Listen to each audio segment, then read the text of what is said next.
Om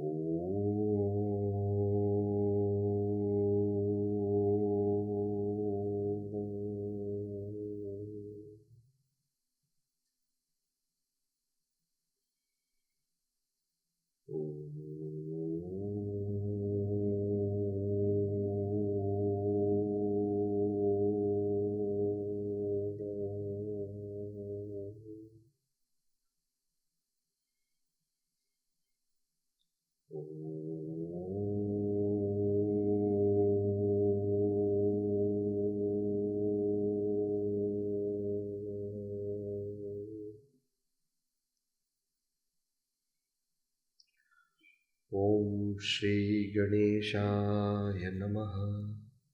Om Shri Saraswati Namaha.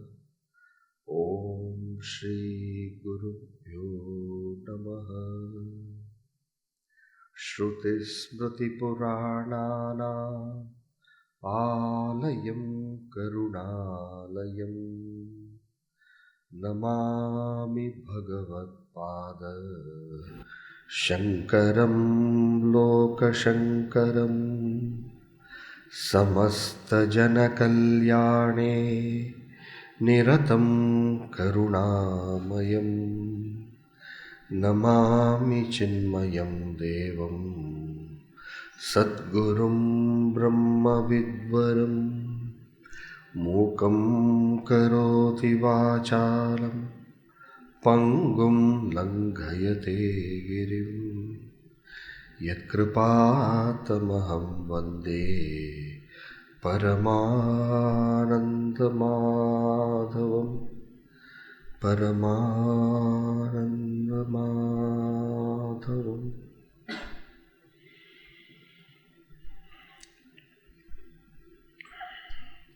So this is the prayers that we will chant before every class.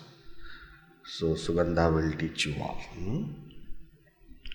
Now we will go to the text proper.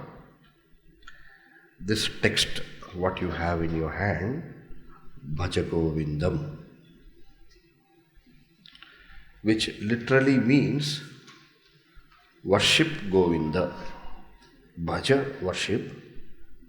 Govinda, worship Govinda. This is the literal meaning of the text. This text, it has got one more name, Moha Mudgara. Mudgara means hammer. Moha means delusion. So it's a hammer on all delusions. It's a hammer on all delusion. What does hammer do? Hammer shatters. You apply hammer, it breaks. Is it not? If it doesn't break, then you change the hammer. Hammer should break things.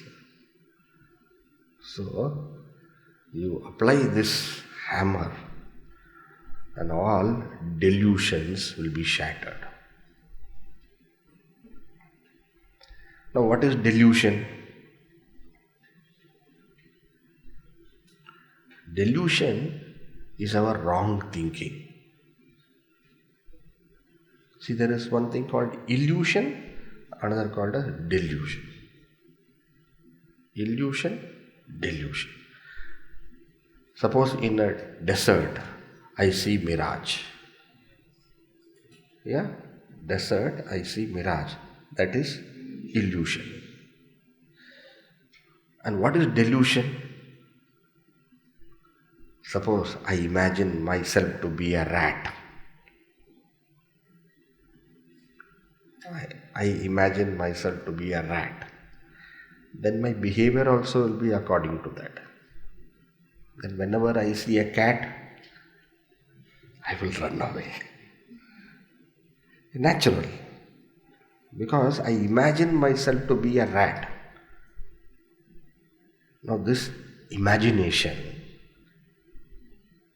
is a delusion. So delusion is a mental aberration. Can I say that? Yeah?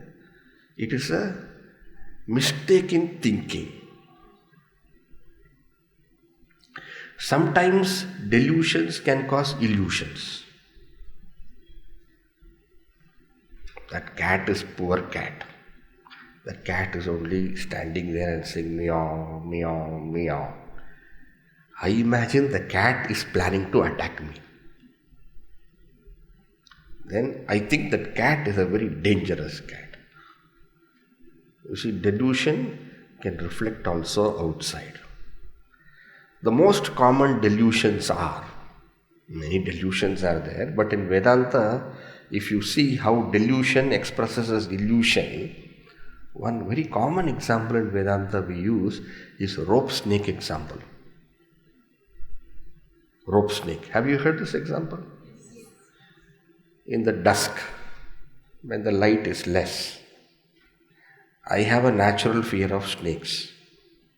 Natural fear is there. Now, light is less. What I see is a rope. What is there actually is a rope. But because I have fear of snake, I superimpose on the rope a snake. Now this is what? This is delusion, expressing it as outside as illusion. Of course, this is not a delusion per se, it is fear. But what I want to say is that our thoughts can express outside as solid perceptions, as solid illusions.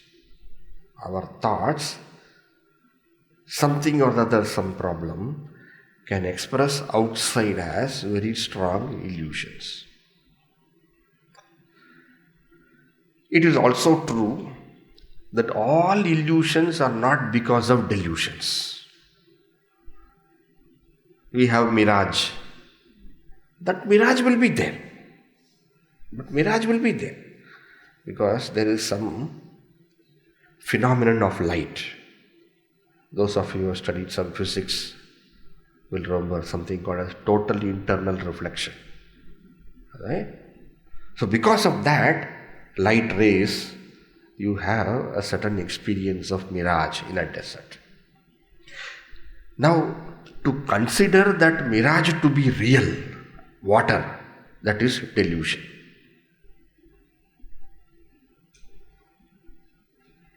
And to run behind that, thinking that you will get water, is action prompted by delusion. And it will never have any result. It will not give you the result of water. Because action prompted by delusion can never be productive results. Okay? Now what all we have seen? Illusion, delusion. Moha Mudgara is what? Hammer on delusion. What is delusion? Wrong thinking, mistaken understanding, wrong estimations, wrong dependence where we should not depend,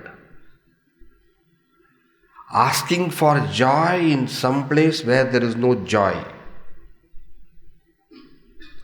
thinking that there is security where there is no actual security. And you know what is the highest delusion? The highest delusion is our mistaken identity. Anybody feels that we have any mistaken identity? What, Swamiji? What do you mean mistaken identity? I am a human being. Any mistaken identity with that? I am not thinking I am a rat. I am a human being. Now we have taken this for granted, that I am a man or I am a woman or I am so and so, I belong to such and such place. We have taken this for granted. Vedanta tells that our real nature is not the body. Our real nature is not the mind. Our real nature is not the intellect. But we are all, in truth, consciousness. We are all, in truth, existence. Have you heard the word Sat Chit Ananda? Our true nature is Sat Chidananda. Sat is existence. Existence which never ends. Existence which is eternal, that is called Sat. Chit is consciousness. Not consciousness of something. So for example, now I know that this is a spectacle case. I know. This is consciousness of something, enabled by the mind. Because of the mind, I am able to understand. But mind also, where does it get its capacity to know? See, I have this hand, body. This body is an instrument for me to do things. I pick up this, I put it here. Body is an instrument. Mind also is an instrument. You are listening. How are you listening now? First is ears. Yes, without ears nobody can listen. But is it the ears which are actually... It is a mind through the ears which are listening. So mind is also an instrument. Mind brings you knowledge. Mind makes you feel. Happiness, sadness, where do we feel all those things? In the body? In the body do we feel? Comfort we may feel at the body level. But happiness, where do we feel? We feel in the mind. Therefore, mind is also an instrument. And now then you have the intellect. What is the difference between mind and intellect? Mind is thoughts. Intellect is decision. So when thoughts are decisive, then that is called as intellect. For example, when you are listening to me, suppose you think, what? Mistaken identity? I have mistaken identity? What is this Swamiji saying? Suppose you have this inquiry, thinking that is going on. And then you come to a conclusion. There is something which the Swamiji is saying. And the Swamiji is saying, mind is an instrument. What is the topic he started? Mistaken identity. He said body is an instrument, mind is instrument, and intellect is also instrument. Why? Intellect helps us conclude. Intellect helps us decide. Thoughts which are originally, in a manner of undecided manner, that is called mind. Mind is undecided. Thoughts undecided is called mind. When the thoughts come to a decision, that is called as intellect. So intellect helps us decide. Correct? Mind helps us know. Body is an instrument for various actions. Now, for example, I have some cold. Therefore, I have this Vicks inhaler. Correct? Vicks inhaler. This is an instrument. This is an instrument. Do I take myself to be Vicks inhaler? It's an instrument.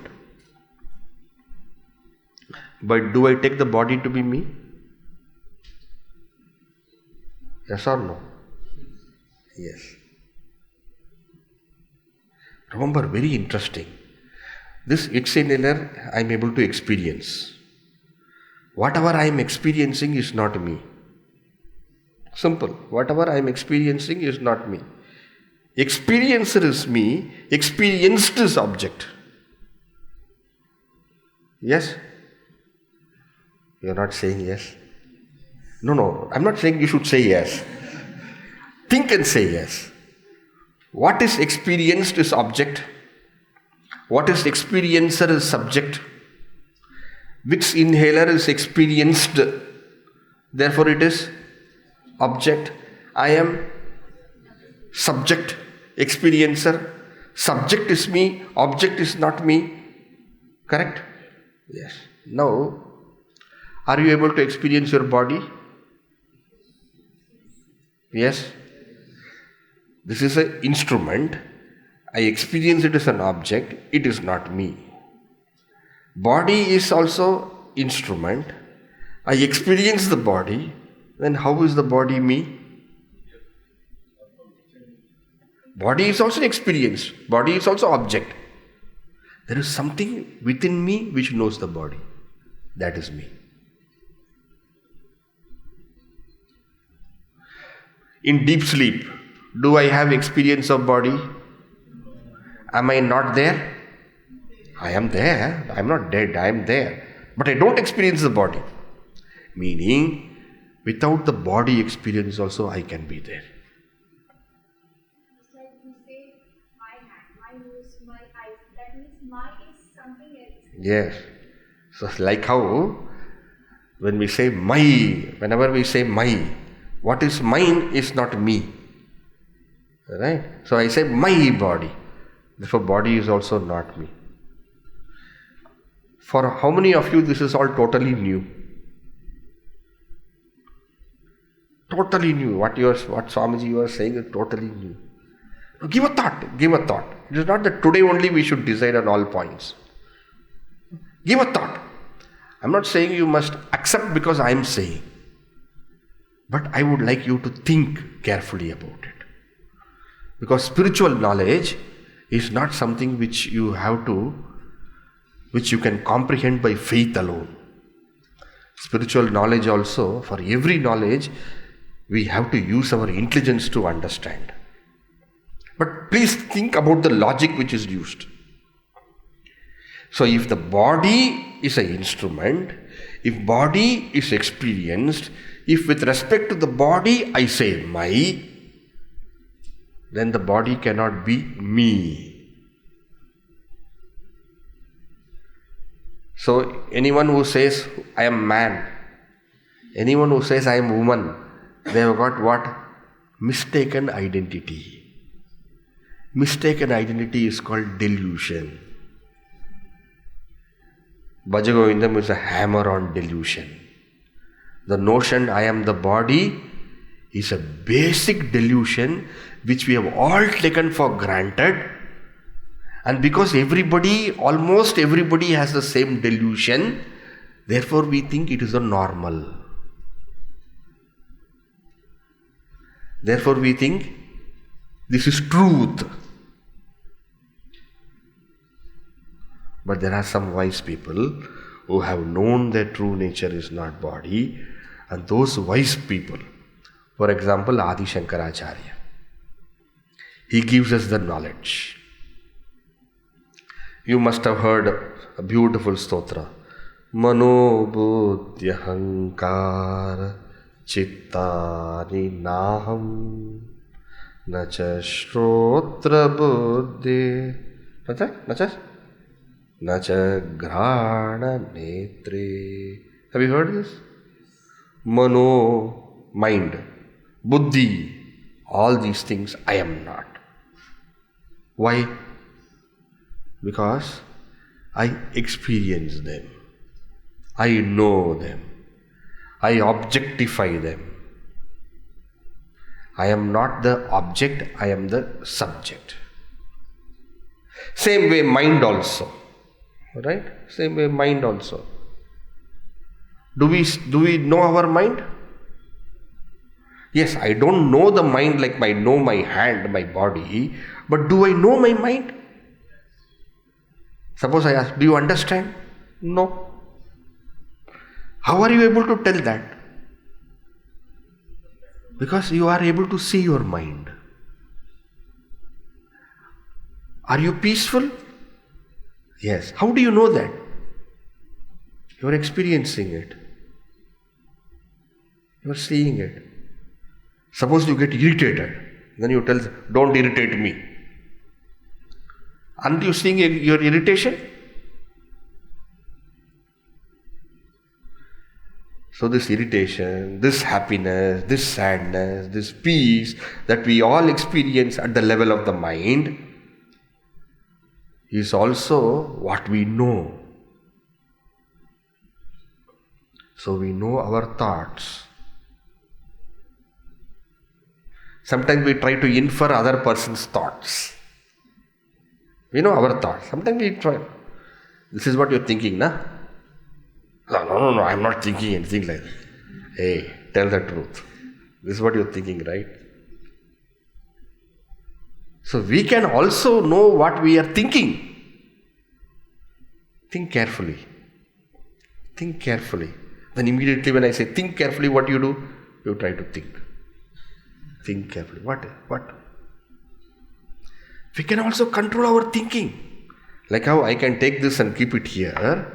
I can also control my thinking. Say, shut up. Unnecessarily you're talking too much. To whom I'm telling? I'm telling my own mind. You're imagining unnecessary things. Stop imagining. I can tell myself. Just as how I can tell myself, take my hand from here and put it here, though not so easy, I can have some control over the mind also. I know this is wrong thinking. I know this is right thinking. I know this is good thinking. I know this is wicked thinking. Everything I can see about my own thoughts. So if I can see my thoughts so clearly, the thought is also object. I cannot be the thoughts. I cannot be the thoughts. Thought is also object. What is object cannot be subject. I am the subject, watching the thoughts, illumining the thoughts, witnessing the thoughts. I'm using different words because at least some word will hit you. Watching the thoughts, illumining the thoughts, witnessing the thoughts. Yes? So I am not even the thoughts. Of course, when the thoughts become decisive, it is called intellect. Thoughts in oscillation is called mind. My mind is agitated. We don't say our intellect is agitated. Mind is agitated. Intellect is clear or intellect is not clear. Intellect has decided or intellect has not decided. That's a different thing. But when thoughts graduate, I'm using a word. When thoughts graduate to become decisive, when thoughts mature to become decisive, then such thoughts are called intellect. That intellect also I am aware. Therefore, when I say, I am intelligent, rarely we say. Do we say I am intelligent? We tell others I am intelligent, but ourselves we don't think we are intelligent. I am intelligent. When we say, again we are telling with respect to the mind intellect, right? I am sad, mind. I am happy, mind. So suppose I ask someone, tell me about yourself. Tell me about yourself. What will you tell about yourself? I am, name. Who has given that name? Parents. So that is not actually yours. Then what will you say? From where you are. That is also from where you are. You are not telling about yourself. Right? From where you are. You are telling about where. Who are you? I am asking. Then what will you say? Education. That is your schooling and college and graduation and all. Which college you studied, what you studied and all. Which is again with respect to intellect. So I am a graduate is not true statement. Because why? Yes, graduation, yes you did. But I am graduate, how? You are telling about something of your mind, intellect. Suppose you say, I am dark complexed. What a dark complexion, right? I have got a dark complexion. I have got a wheatish complexion. All these things have the respect to the body. So that is also not the truth about yourself. So what can you tell truly about yourself? Tell me. About yourself you tell. I am human. That human with respect to the body, Gaya. Then anything you tell, something you tell, which is about yourself. I am nobody. That is, you are saying I am nobody. That is very good. But don't say I am nobody. You are nobody, okay. I am that I am. I am that I am. That's a famous statement from Bible. I am that I am. When God was asked, who are you? Moses was there, one of the saints of Christianity. He saw that fire was burning and it was supposed to be God. Then he asked, tell me who you are. God is expressing that way to Moses. So it is supposed to have said, I am that I am. Very, very famous statement. I am that I am. Very beautiful statement. But you have to understand that. So any statement that we utter about who we are today is a case of mistaken identity. And all mistaken identities are delusion. Let me give one classic example. This is an actual example. This is an anecdote from the life history of a saint by name Sri Ramana Maharishi. Have you heard? Have you heard Ramana Maharishi? Yes. Ramana Maharishi is a saint from Arunachala, from Tamil Nadu. So, a very interesting history. He is not a person who has studied and all those things. At a young age, he left his home, but a great jnani. So, whenever we say jnani, those who have known their true nature. Such a person is called jnani. Those who have known their true nature is called jnani.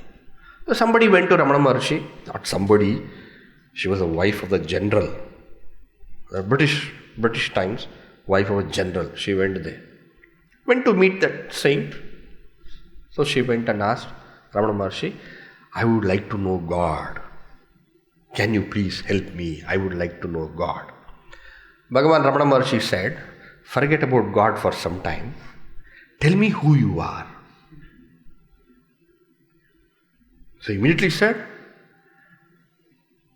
I'm the wife of the general. No, I'm not asking whose wife you are. Tell me who you are. And she said, I'm a Britisher. I'm not asking which country you are coming from. Tell me who you are. So I'm a woman. I'm not asking about your body. Tell me who you are. I'm a mother of 2 children. I'm not asking you who you are with respect to your body's creation. Tell me who you are.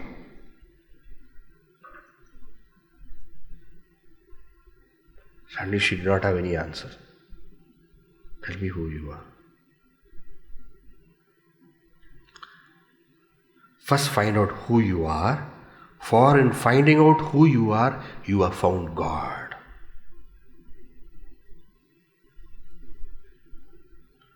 In finding out who you have found God.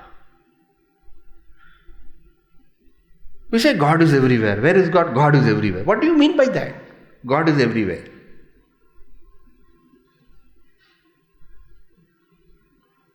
Find out who you have found God.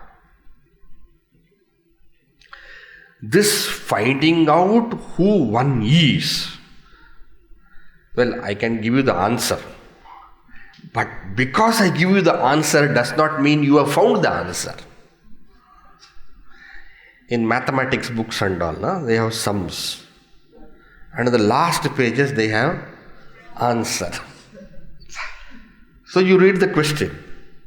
Some cos squared, then theta, then theta, then tan, then cosec, then blah, blah, blah, blah, some thetas. And then on top of it they'll put a square root like this. And on top of it also some number they'll put here. Very, very complex. So if you want to know what is the answer, and you go back to the page and then you find the answer. Because you have found the answer, do you know the answer? By saying, I am that I am. Yes, I have found the answer. I know the answer. But finding the answer, knowing the answer, they are two different things. Knowing the answer is one thing, finding the answer, discovering the answer is another thing. Spiritual pursuit is discovering the answer. Knowledge is knowing the answer, wisdom is discovering the answer. So you all come here. And you all come here for what? Because there is a man who discovered that answer. There is a man who knows that answer. His name is Adi Shankaracharya. He is trying to tell us the answers. Our job is to what? Is to discover those answers. So every verse he is telling an answer. And what is our job? Our job is to discover those answers. So when you listen to it and you say, this is the meaning, then you know the answer. But when you listen to it and when you know the meaning and then when you try to understand it and when you deeply reflect it and when you discuss with your fellow friends, batchmates, whatever you say, and then finally when you say, yes, I am convinced of the answer. I am convinced of the answer. Then you have discovered the answer. Are you all ready for this? Yes? Bhaja Govindam, Bhaja Govindam, Govindam, Bhaja Mudhamate, Samprapte Sannihite Kale, Nahi Nahi Rakshati Dukrinkarane. That is the first verse. Okay? This text, because the word Bhaja Govindam is there, this text is most popularly called as Bhaja Govindam. Most popularly called Bhaja Govindam. But because it shatters delusion, and that is the purpose, removes all our mistaken notions, including the highest or the deepest mistaken notion of who I am. Therefore, this text's actual name is Moha Mudgara.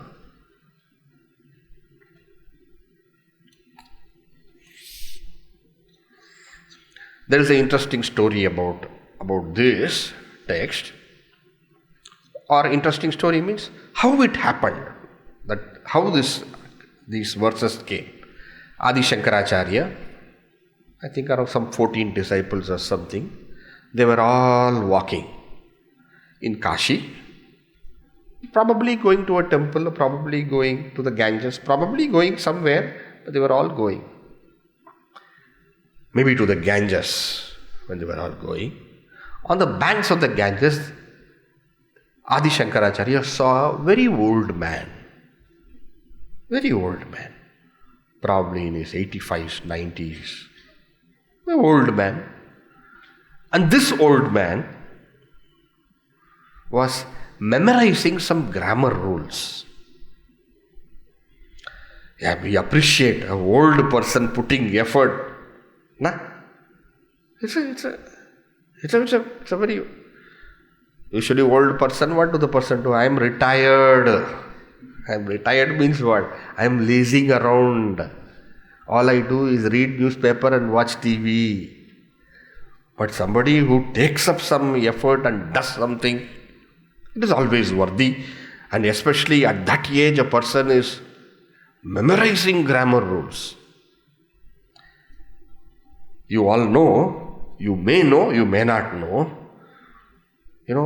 Our Sanskrit grammar is a very, very strong, powerful, and a very vast, deep science by itself. The Vyakarana Shastra. Panini Maharishi, the sutras and all he created. The origin of it is supposed to have come from Lord Shiva. From Lord Shiva's Damaru. You have the sutras, first sutras coming. They are called as Maheshwara Sutras. A, I, U, In, Ril, Rik, E, Ong, I, Ouch, Hayavarat, Lan, Yamagana, Nam, Jabhan, Gadadash, Jabagadash, Kapachatata Chatatau, Kapai, Shasar, Hal. It looks like a Damuru also. So these were the original sutras he received. And from these sutras, with the help inspired from these sutras, he created a vast literature of sutras, aphorisms. Ashtadhyayi it is called. And on this Ashtadhyayi, sage Patanjali wrote a very elaborate commentary. It's called Mahabhashya. Mahabhashya. Bhashya means commentary, Mahabhashya means great commentary. So elaborate, so vast, so deep, so profound, that Bhashya is considered to be the best Bhashya of all Bhashyas.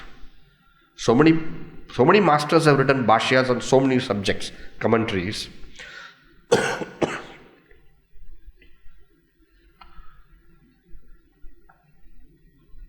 But Patanjali's Bhashya alone is called as Mahabhashya. Panini as part of is not part of the Ashtadhyayi, but he also wrote what is called as Dhatu Pata. How many of you know some Sanskrit here? Okay. Take it. Dhatu Pata. What is Dhatu? Dhatu is verb. Dhatu Pata. For example, Bhu Sattayam. The root Bhu is used in the context of existence. Bhavati is used in the context of being. Bhu Sattayam.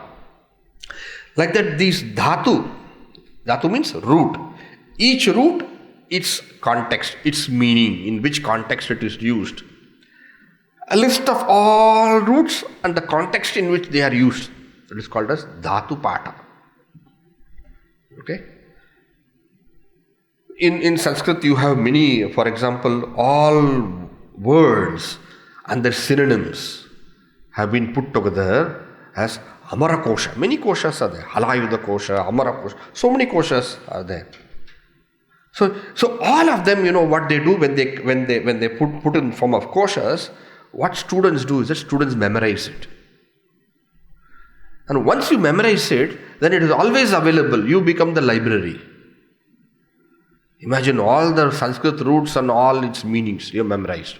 All the Sanskrit words and its various synonyms and meanings and all you memorize. So the whole language is in your head. A certain number of shlokas you memorize. Very, very. So all children do that. It is said by the age of 10, all children memorize all this Ashtadhyayi, Amarakosha, Dhatu Pata, all of them they memorize at the age of 10. Then afterwards use the language, that's all. Adi Shankaracharya and his disciples, when they were going to the Ganges, they found this old man memorizing the Dhatu Pata.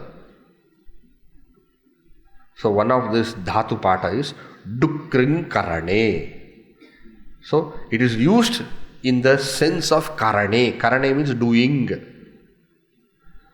What is used, which root is used in the sense of doing? Kr is the root. Dukring Karane. In the Dukring, that Kr is the actual root. The do and kring, that nya, they are all dropped.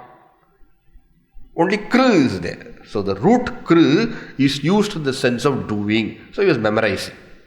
Dukring Karane, Dukring Karane, Dukring Karane, Dukring Karane, Dukring Karane. He was memorizing.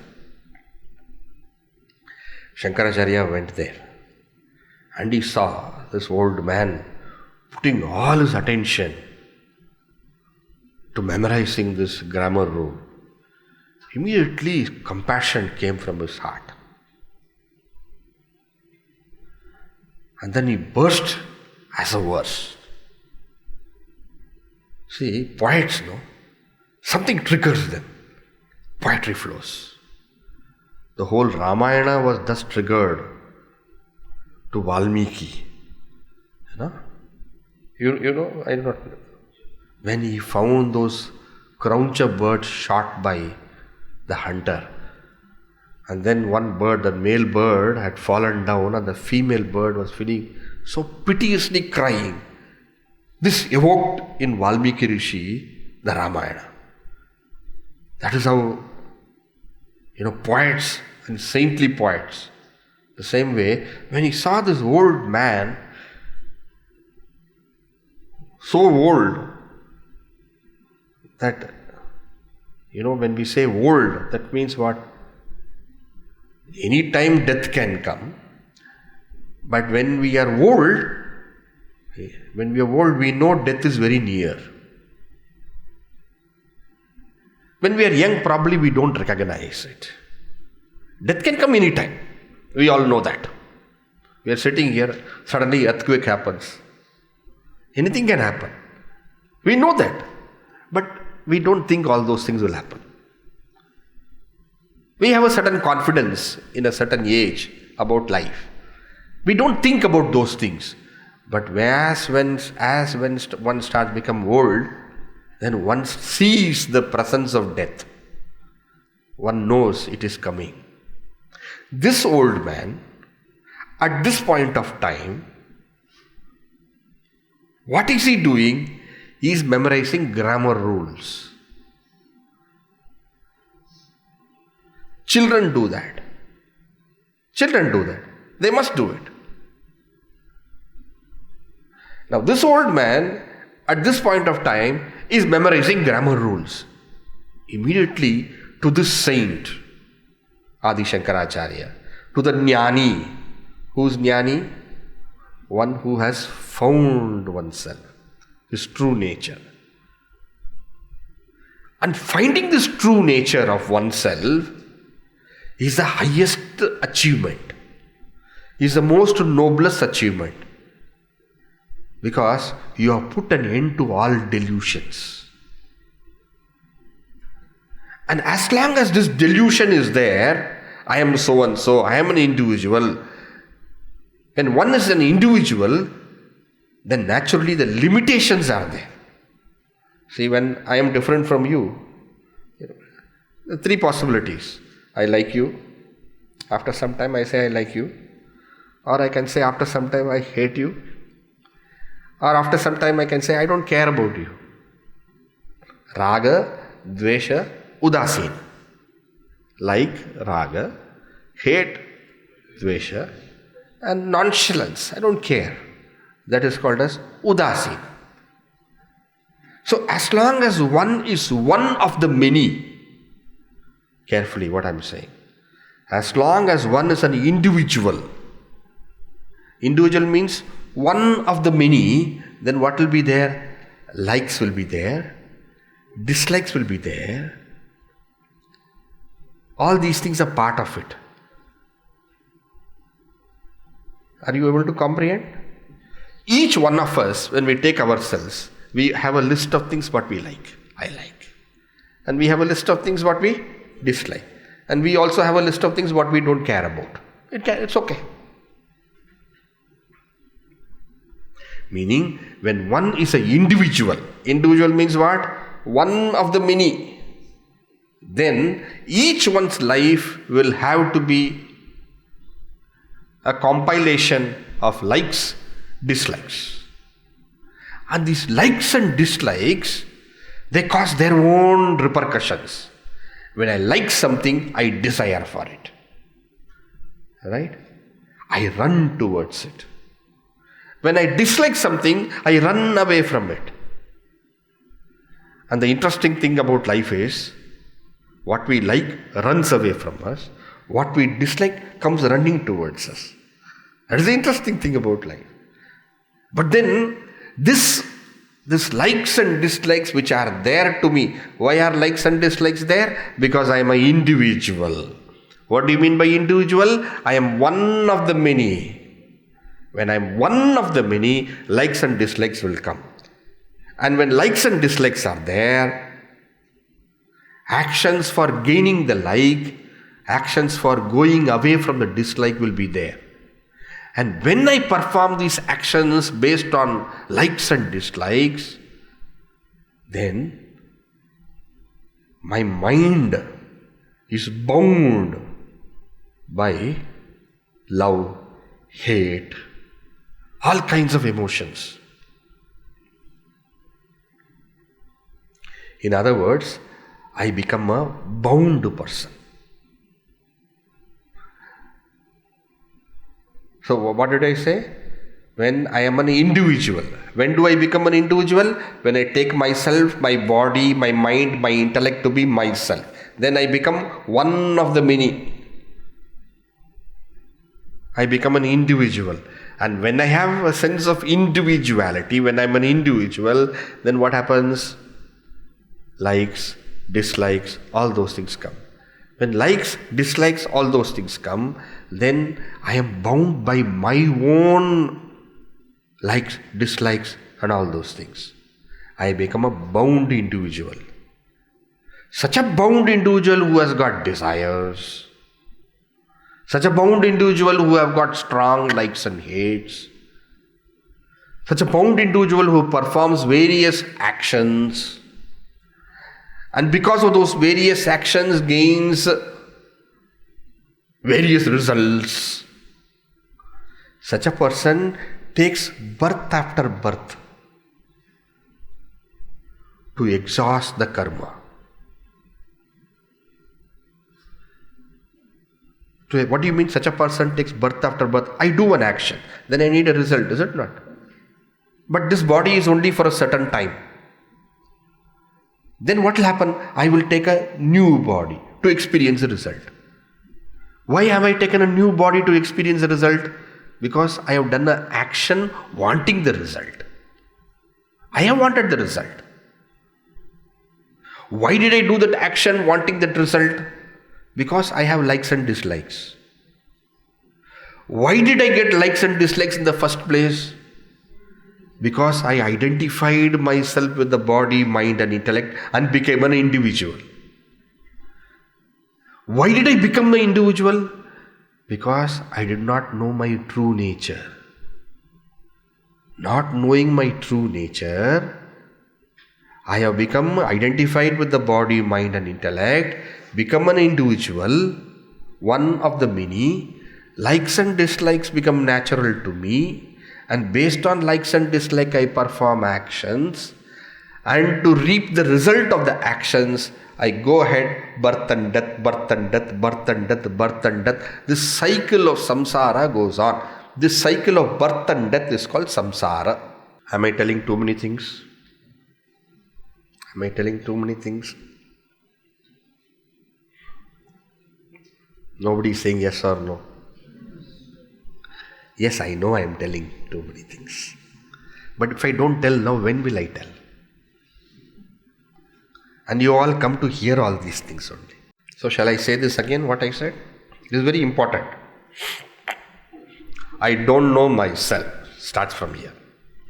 This is called ignorance of one's nature. Because of ignorance of my true nature, I have become identified with the body, mind and intellect. Because of that, I become an individual. Because of being an individual, I have likes and dislikes. I am one of the many.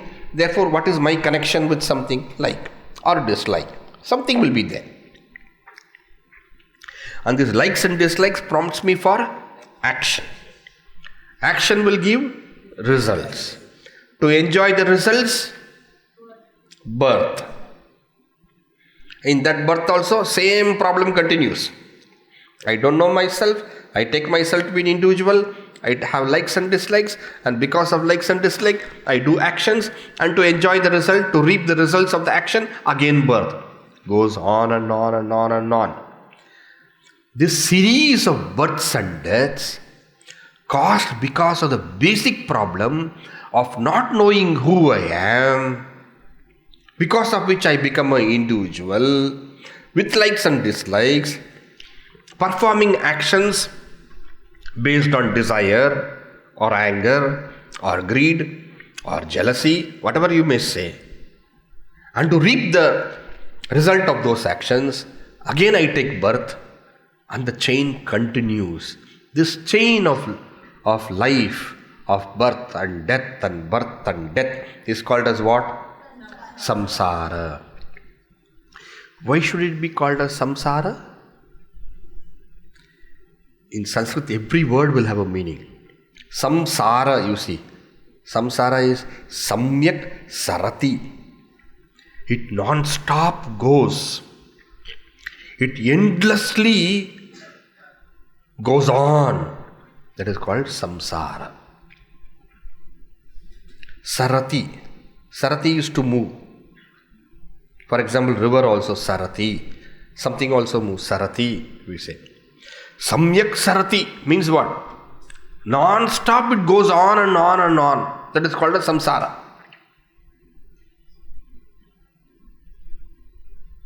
And when Shankaracharya sees this man, old man, memorizing grammar rules, understanding he is doing this for what? For what? What is the purpose you gain from this? The main purpose of life should be putting an end to samsara.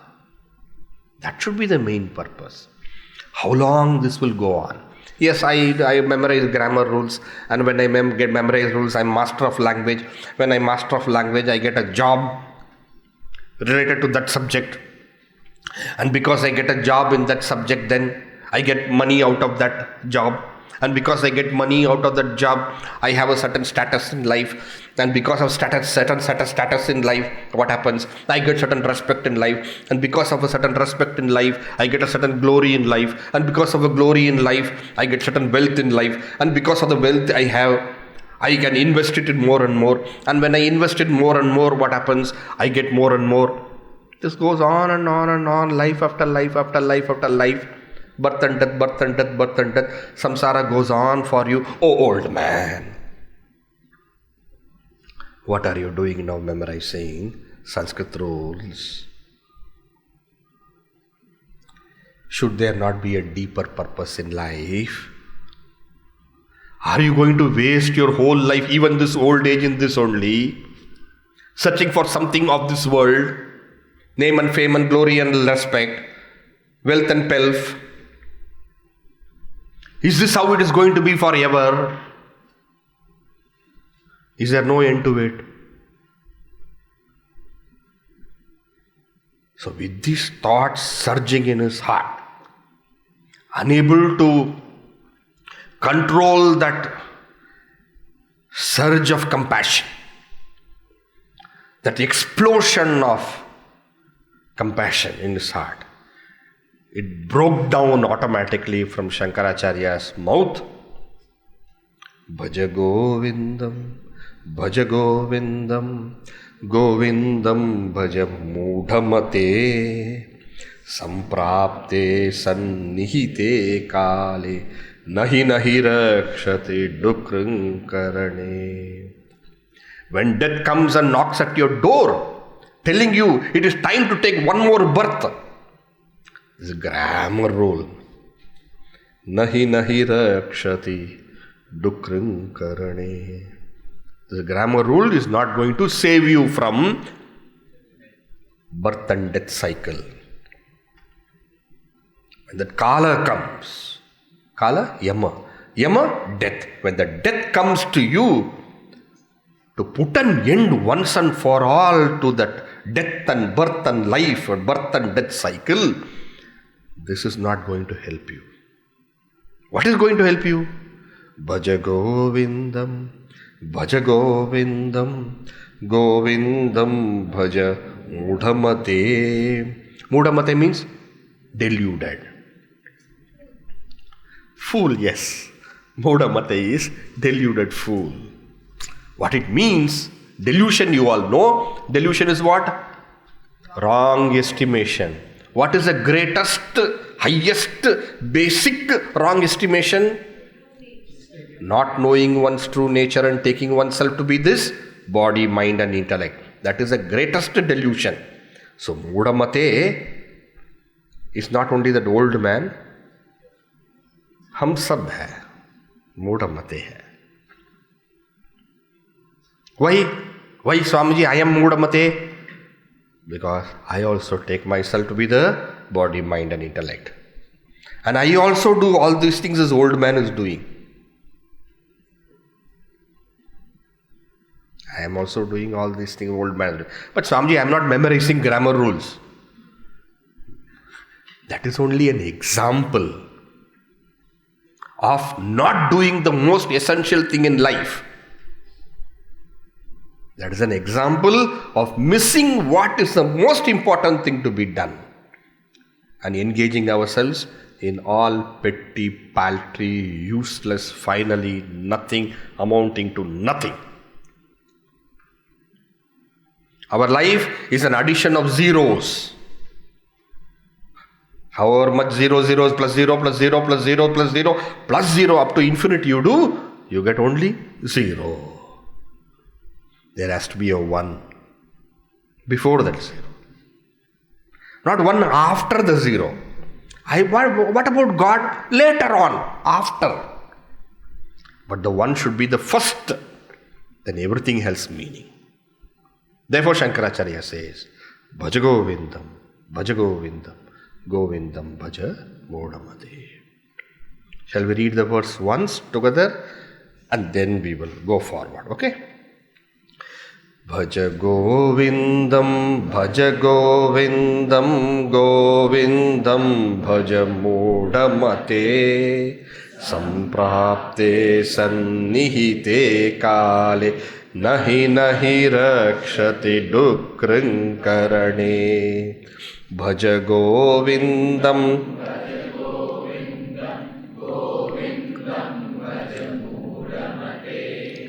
Samprapte Sannihite Kale, Nahi Nahi Rakshati Dukrinkarane. This is a chorus verse. This verse will come after every verse because it is chorus. The actual text starts from the next verse. This is a chorus verse. Actual text starts from next verse means what? The text has started, but this is a chorus verse. Okay? So next session when we meet, we will little bit see this verse and then go forward. What are you all going to do? We will study now. Yeah, study. You have self-study time, you study. Okay? If you want to know more about Adi Shankaracharya, there is a booklet they have given you. Adi Shankara Nilayam.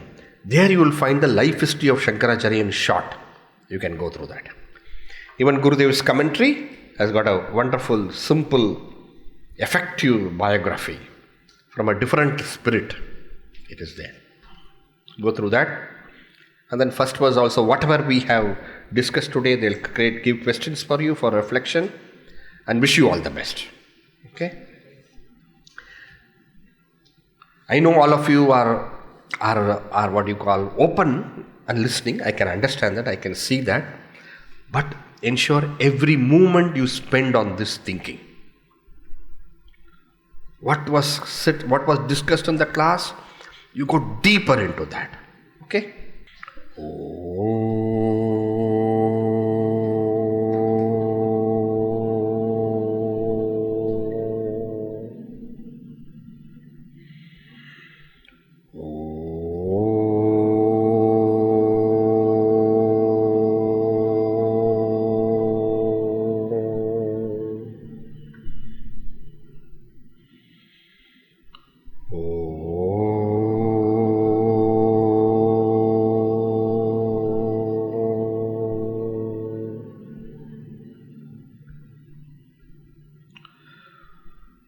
Purnamada Purnamidam Purnat Purnamudachyate Purnasya Purnamadaya Purnameva Vashishyate. Om Shanti Shanti Shanti. Harihi Om Shri Gurubhyo Namaha. Harihi Om.